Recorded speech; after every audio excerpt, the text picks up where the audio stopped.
DR0165 question पे discussion करेंगे।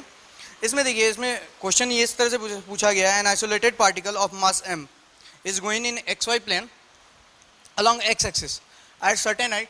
Means किसी हाइट पे ये टूटता है दो पार्ट्स में, एक पार्ट m/4 है और दूसरा पार्ट 3m/4 है। ठीक, दो पार्ट में टूटते हैं और हमको ये दिया हुआ है कि जो सबसे स्मॉलर पार्ट है, ये वाला पार्ट, ये मेरा +15 मीटर y डायरेक्शन में जा रहा है। मीन्स y इक्वल्स टू इसका +15 मीटर y डायरेक्शन में जा रहा है। तो हमको ये बताना है कि जो ये 3m/4 वाला पार्टिकल होगा वो मेरा किधर जाएगा। तो अगर हम इस पॉइंट्स की बात करें, अगर इस पॉइंट ये कहीं से आया होगा, इस तरह से कहीं से जाएगा या कुछ भी हो, अगर हम इस पॉइंट A की बात करें तो यहाँ पे पार्टिकल का पहले का मोमेंटम क्या था, मेरा PI, पहले का मोमेंटम मेरे पास था 0, बाद का मोमेंटम मेरे पास कुछ होगा।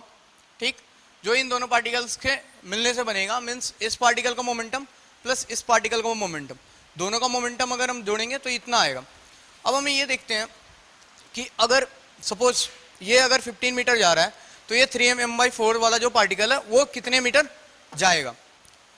तो इस इंस्टेंट पे, जस्ट इस इंस्टेंट पे जब ये पार्टिकल ब्रेक हो रहा है तो उस समय मोमेंटम कंजर्वेशन लगा सकते हैं।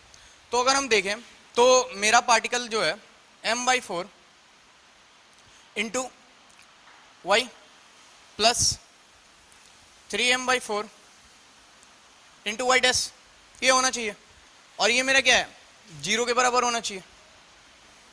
या हम ऐसे भी बोल सकते हैं कि इनका सेंटर ऑफ मास एक जगह रहेगा, उसके कारण मेरा जो है सेंटर ऑफ मास वहीं रहेगा और सेंटर ऑफ मास कहीं मूव नहीं कर रहा है, तो इसको हम 0 रख सकते हैं। तो अगर हम इसको देखें तो ये कितना आएगा, यहाँ से अगर हम सॉल्व करें तो y = -5 सेंटीमीटर आ जाता है।